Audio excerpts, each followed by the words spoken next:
In this presentation, I will illustrate innovative conceptual aspects developed in the MAGIC project that have complemented an understanding of postnormal science grounded in complexity.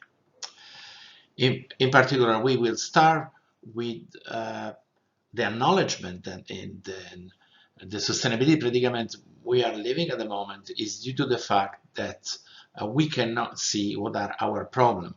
And this is due to the massive use of economic narratives that probably are used to inform policy exactly because we don't want to see this predicament. And second, that it is possible to avoid the hypocognition determined by adoption of economic narrative if we are adopting analytical tools more sophisticated. However, the creation of better analytical tool by itself is insufficient to improve the quality of the process and use of science in decision making. And this is where the postnormal science perspective enters into play, that this perspective is essential if we want to improve the quality of the governance. So let's start with the introductory result. At the moment, in sustainability science, in our practical life, we have a problem with sustainability. Everyone knows it, but it seems that nobody wants to recognize it. The problem is not about lack of resources or the existence of problems that we cannot fix. The problem is that we, as human beings, moreover, it's not we, all the humankind, is the establishment of the most developed country and the power structure, the current institution, they want to change, and we are part of it, because we are so scared about the possibility of a radical change in our life that we don't even want to acknowledge the existence of a problem. Of course, if we do not acknowledge the existence of a problem, we will never be able to solve it. So let's start with the Leave is to Grow and the scare that the establishment got in the 60s and the 70s. You can see here the curve of human population, the energy consumption per capita. These curves, if you go on the left, remained more or less constant for thousands of years. Then suddenly, in 1800 and especially 1900, the second half of 1900, the population on this planet start growing, doubling in 40-50 years, and then keep doubling from 2 billions to now 7 billions. And even more important is that the consumption per capita of energy increased quicker than the increase in population. So in the 60s, we had a first reflection on the fact that this expansion of population and consumption per capita was unsustainable. And then the discussion at the time was what will happen? What will happen? A total collapse or readjustment, or we just get into a steady state situation? Of course, this will imply some sort of major restructuring of the institutional setting and our ideological view of the world. And then we got a reaction to this. That is from neoclassical economists. We got basically, we are reading the graph wrong, that we can have a perpetual economic growth, and then the economy will go 3% per year forever. And this is the most infamous line is about the world can in effect get along with natural resources. By the way, this is exactly the concept of circular economy with the decoupling of economic growth and from the consumption of resources. So let's get into this claim and using something more familiar. Let's imagine we are talking about the metabolism, what we are eating. So we are talking about food security. And we have that basically our food security depends on this line of event. You're producing food, then you have either animal or vegetable food. Then these food are breaking down inside our body in secondary flows, carbohydrate, proteins, and these are used to do what is done in our tissue cells and in our body to express activity. This is the regular metabolism. And let's imagine that now we want to increase our food security, and stabilize the food security against the fact that we have external constraints. Let's imagine that then we have someone that say, okay, since these primary flows are outside our control, the production of meat and the production of food, why don't we use the secondary flows, the one that we have under control, to produce the first one? So basically, we could use the protein and the carbohydrates that we find inside our body to make meat and to make vegetable. So at that point, we are totally circular and we no longer depend on the resources coming from nature. Of course, nobody will hire this type of scientists, let alone ask them to make plans for guaranteeing food security. It's, everyone can understand that the secondary flows we have inside the body are smaller than the primary flows coming from nature, and that for making these primary flows, we need much more energy and resources and material flows than the one contained into the meat and vegetable. They are much more than the one contained in carbohydrate protein. However, in spite of this obvious fact, nobody knows why we are keeping asking the economists to solve our problem of sustainability, because other fact, the economists and the main economic narratives are about the fact that the circular economy and metabolism is possible. So this is what can be called the policy lens of circular economy, imagining that the econosphere can produce labor, land, and technology on its own. We know that in reality, this is not the case. The functioning of the economy, in any case, require primary sources getting in and waste getting out. The fact that this obvious fact is not acknowledged is a clear, a glaring example of the ideological nature of the problem we are facing. Again, this is the human population energy consumption and what happened in with the fossil energy. As a matter of fact, we call it industrial revolution. So basically, in pre-industrial economy, we had economies based on circular flows, and the industrial revolution implied that a major linearization of flows. We are not wasting the energy, the biomass produced by recycling nutrients in nature. We are just extracting oil and extracting ores from mines and extracting and dumping things into the atmosphere or wherever. So basically, it seems the economists miss the point that the Industrial Revolution has been a massive process of linearization of the economy. So what is the conclusion of the first point here? That the sustainability predicament number one is socially constructed ignorance. This is a concept introduced by Steve Reiner. And it basically is that to make sense of the complexity of the world, in order to act, individuals and institutions need to develop a simplified, self-consistent version of the world. So this implies that you have to do some heroic simplification, and therefore the knowledge which is in tension or outright contradiction with those versions must be expunged. So this functional case of uncomfortable knowledge have to be ignored. So basically, the massive adoption of economic narrative as implied eliminating from the discussion of sustainability an enormous amount of uncomfortable knowledge that we have about the sustainability. The second set of results of magic, it is about the showing the possibility to avoid the hypocognition determined by adoption of simplistic analysis based on reductionism if we use complexity. Of course, we work 4 years. We published more than 10 papers of different applications. We have several deliverables. So what I can give here is just an example. And this is about the idea that it will be possible to have a radical decarbonization of a EU economy in 10-20 years. And our diagnostic analysis showed that this is not possible because we can neither produce electricity or liquid fuels in a massive scale if we don't use fossil energy. So below, we can see what happens if we use alternative accounting framework to check the plausibility of the proposed policy. This is the famous killing curve. It gives you the concentration of CO2 in the atmosphere. over the last years.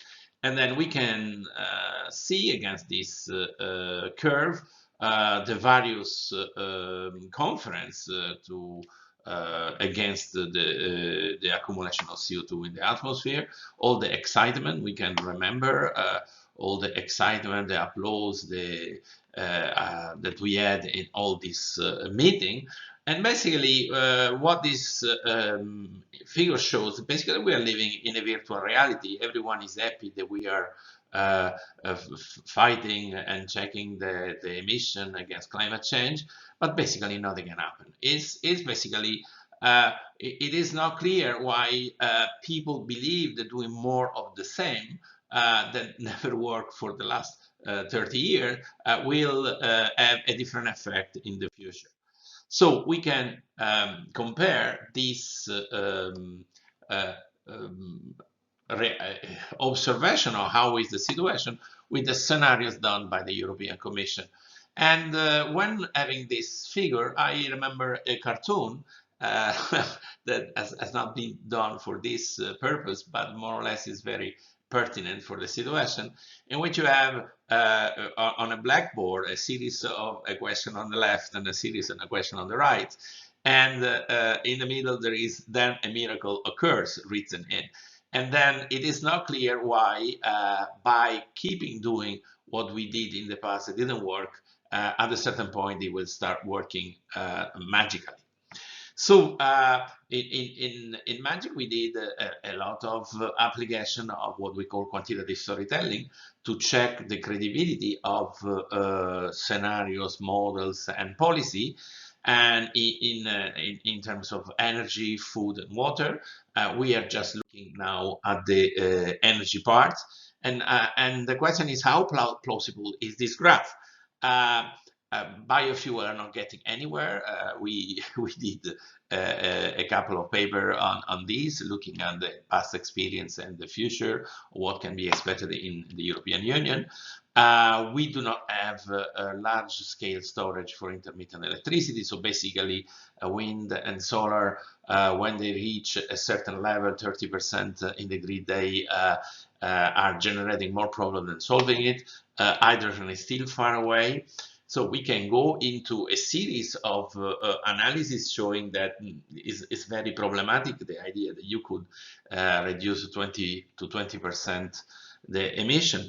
But there is a conceptual error that is extremely serious here, is that assuming that we were serious and really starting tomorrow, we will stop all our activity and having a sort of war economy that is about changing the energy matrix. Basically, we will have to build a total different way of producing electricity, fuels, new cars, new fleet of trucks, new cement factories, new iron factory, whatever. We have to rechange and build all our economy in 10 years or 20 years. Since at the moment we have fossil energy for doing it, this will imply a huge increase of emission, at least in the transitory period. We will have a transitory period in which we will emit more, and then after that we start reducing the emission, and what is called the payback time. And of course, this is not even considered. So it is really bizarre to see the quality of the type of analysis that we're using to decide our policies. So let's go to the last part of the presentation, that is the most important for the relation with post-normal science. And then what do we see? That what we learn is that we should move away from the concept of governance of complexity, that the dream that we can predict and control, and move to a concept of governance in complexity, acknowledging that we cannot control, we don't know what happened, so we have to go for a caring and reflexive economy, like that, an economy that is optimizing things to do. So this implies as well, in relation to the production and use of knowledge, that we should get out of the concept of knowledge transfer, that we are using scientific evidence to explain data and facts to society, and we should move to the concept of co-production of knowledge, that we are using quantitative storytelling to deliberate about quantitative storytelling to deliberate about the decision to be taken in relation to available scientific information and the feeling, hopes, and emotion found in the society. So I will present here 3 insights from postnormal science. That when dealing with sustainability analysis, it is impossible to decouple passion from reason. The quality control in sustainability science require an extended peer community. And 3, the sustainability is about learning how to update the identity of the society while remaining functional. That is, changing the airplane while flying. This is something forcing individual and institution to deal with the tragedy of change. So the first point is easy to explain. Basically, in the political sphere, we have that different actors have different feelings and different concerns. Then in the political sphere, basically, these concerns are prioritized, and then only a certain concern are expressed as concern of the society. And in the scientific sphere, you have different knowledge claims that can be used to have different representation. So what is important is to match a relevant knowledge claim with a prioritized concern, and this is done when you are framing a problem using a given narrative. So basically, you can see that this choice of framing the problem that has to do something that is fitness for purpose imply bridging to wall in a way. One is deciding with us in the problem structuring, that is a political discussion, and then select the better way, the best way to anticipating our interaction with external world. So then, if this is true, it is important to have an extended peer community to control the quality of this process. Basically, when we deal with policy, we have 3 types of narratives. Justification narratives, that is about what are the concerns that have to be addressed, and then this choice is based on the political management of feeling and emotion. Normative narrative is about the action to be taken, and this choice is affected by power relation and knowledge claims. And 3, explanation narrative are about the scientific evidence or the information use, and the choice depend on the relevance determined by the selection of the first 2 narratives. So what is the problem with this? That if we are putting together these 3 narratives in a given policy domain and we stick with them, then you have what is called an epistemic box. Depending on the justification narrative, you are selecting a normative narrative on the basis of explanation that you get. Then from here, you are selecting only a certain policy relevant knowledge base. According to the selected base, you are locking in the normative narrative that is reinforcing the justification narrative. And when you are inside this epistemic box, it became difficult to think outside the epistemic box. In the sense, you are at risk of hypocognition. If there are things that have been not considered in the definition of justification narrative or in the definition of what is a policy relevant knowledge base, you will lose them forever. Okay, so what Magic proposed to do in relation to this point is, first of all, you have to check the quality of the pre-analytical choice, the quality of the process that's been used to select a prioritized concern, what are the problems to be solved, what is the priority that's been given, what concerns are acknowledged, what concerns are ignored. This type of question that refer to the pre-analytical phase of the choice of an epistemic box. Then we go in the normative narratives, and then you can really use the complexity-based analytical tools to check, are they feasible, are they viable, what are the gains and losses across the different indicator, what's called impact matrix and multi-criteria analysis, who are the winners and losers among the various social actors. This would be the equity matrix, and how the policy look when considering long-term and evolutionary view. And finally, there is a third quality check about the exponential narrative, how fair and effective has been the process used to produce and use quantitative information. What information is missing? Can we organize the available information to more robust decision support tool? Can we implement procedure based on participatory process, allowing a more robust process of co-production of knowledge and fairer deliberation? So these are 3 quality checks that Magic project suggests to use when looking at the robustness of a policy domain. The last part is about a deeper part with our feeling and passion. And of course, nobody likes the tragedy of change, and therefore we try to avoid to acknowledge the fact that we need to change. So there are 3 attractors that we have to stay away. Socio-technical imaginary, there are ideological colonization of desirable, implausible future, determining a systemic neglecting of possible alternative future. Grand falloons of policy legend that enhance the generation of unknown knowns. So we systemically ignore available but uncomfortable knowledge. And third one, the economics of techno-scientific promise, assuming that the solution to all our problems will be given by the market and by silver bullet, and we don't have to do anything, just that lack the market to invisible hand and human ingenuity to save us. Let's go to this one by one. I like very much this cover about social technical imaginary.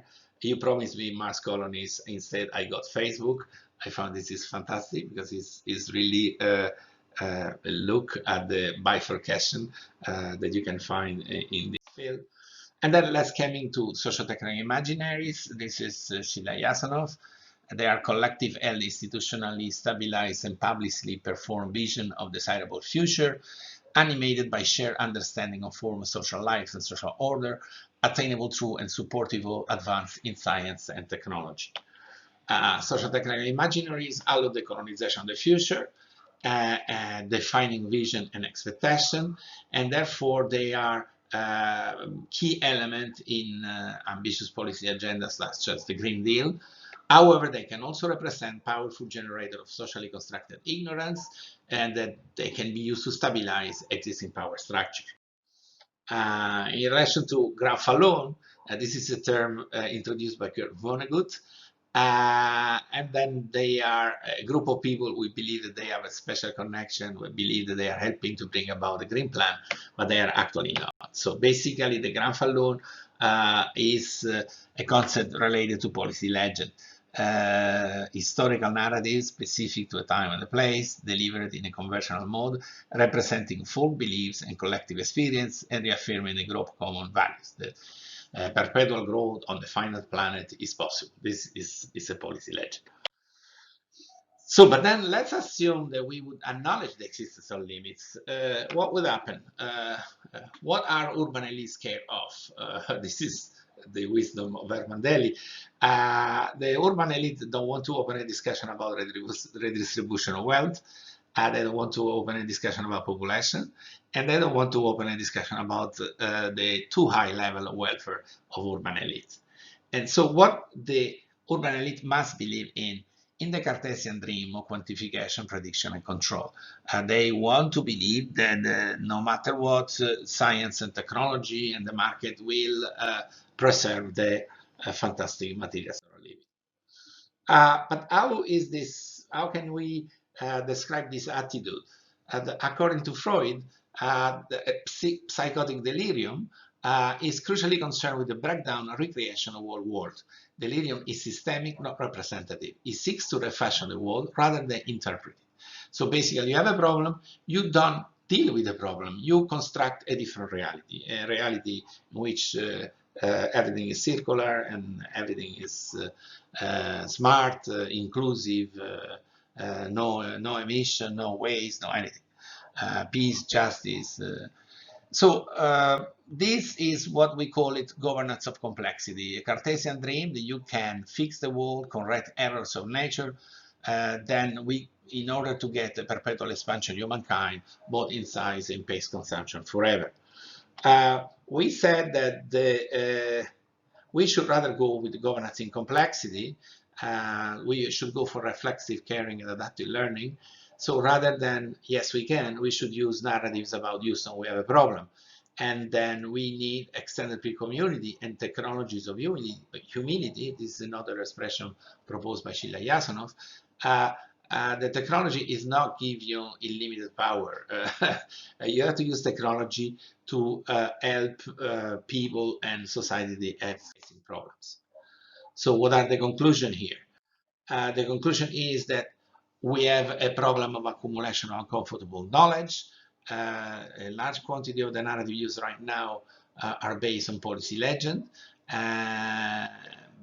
due to the fact that we are using an epistemic boxing based on neoclassical economics. This systemic selection roses technological imaginary, easy to explain because it allows to avoid unpleasant policy discussion and destabilize the existing status quo. We have and we can avoid the insurgence of the ancien regime syndrome, that having a society that can no longer react to the signal of danger, but we have to abandon reductionism and embrace complexity. So use quantitative analysis to couple to participatory process to describe in an effective way the interaction of human society and the environment and the link between the expression of social practices and the resulting feeling of social actors. Magic has also shown that we should forget about scientific evidence and move toward quantitative storytelling. If we move away from the concept of scientific evidence used to establish a top-down transfer of knowledge, and we adopt instead quantitative storytelling used to check the quality of the narrative used in the liberation of our policy, then it will become much easier to co-produce knowledge and then guaranteeing the quality of the process of governance through the establishment of extended peer communities. And finally, we should forget about governance of complexity and move toward governance in complexity. What we need is a society that is more reflexive, caring, and adaptive. And business models and silver bullets will not solve our problem of sustainability. We must do it on our own, using our passion, the best available information, and by acting all together.